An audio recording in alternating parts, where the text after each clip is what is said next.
Okay, students, welcome to my channel Easy Lit. Today I do French Revolution, the fifth part, that is the abolition of slavery, because many find this part a little difficult. Now, the Jacobins did many revolutionary things in society, as we have seen it earlier. But one of the most revolutionary reforms was that slavery was abolished in the French colonies.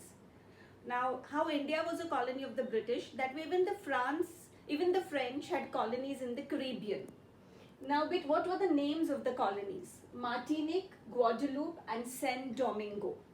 You have to know these three names, Martinique, Guadeloupe and Saint Domingo. These colonies supplied commodities like sugar, tobacco, indigo and coffee. Now, we all know that these commodities, sugar, tobacco, indigo, coffee, they need warm tropical climate with rains. Now these would not really grow in the European climate. So these colonies would supply it to the European markets. But now what was the problem? Here you have the colonies, France has the colonies, they can supply these four commodities. But the big issue was that the Europeans were not willing, reluctant, unwilling to go and work in these far and distant lands.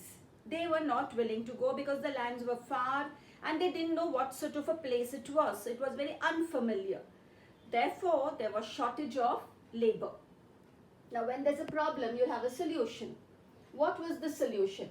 The triangular slave trade, which was between Europe, Africa and America. So, amongst these three continents, Europe, Africa and the Americas. So the merchants from these port towns or port cities of Bordeaux and Nantes, they sailed to the African coast.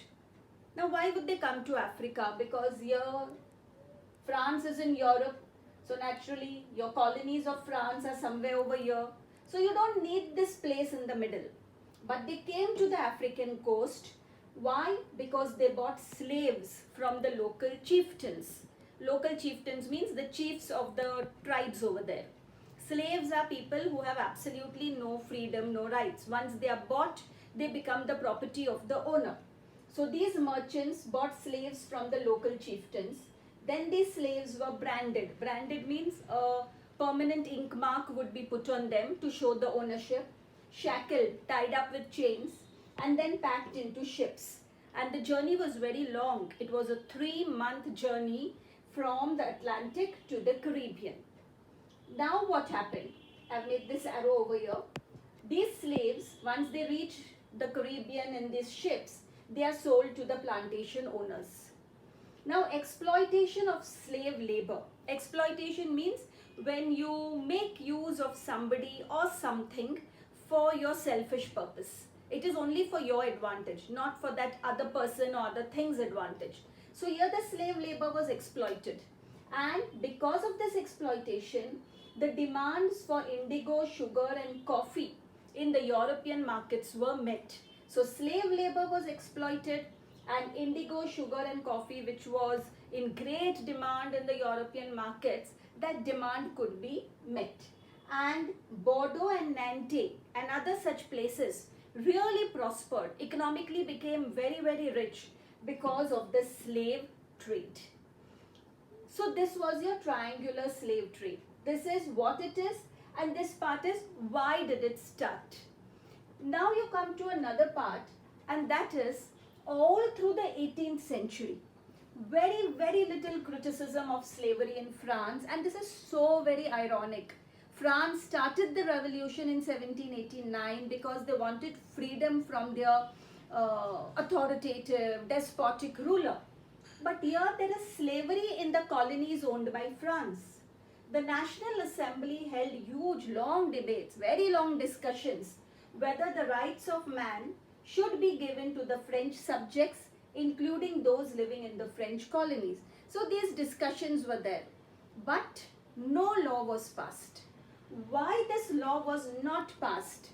It was because the National Assembly feared, they were scared that the businessmen whose income depended on the slave trade would oppose the law, because these businessmen are making so much money out of the slave trade, and now if there is a law saying no slavery, then their income would go. So they feared this opposition.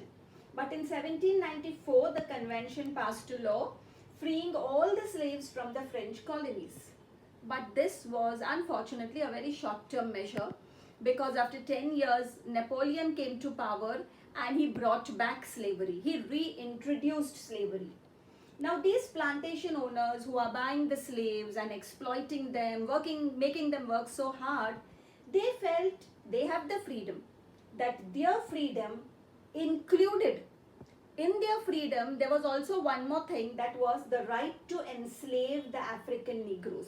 They had the right to make these African Negroes their slaves in order to further their economic interest, in order to become more richer.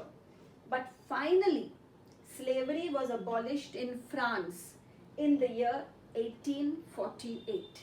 So this video tells you about why there was a triangular trade, what the triangular trade was, and why it was not abolished, and then when was it abolished.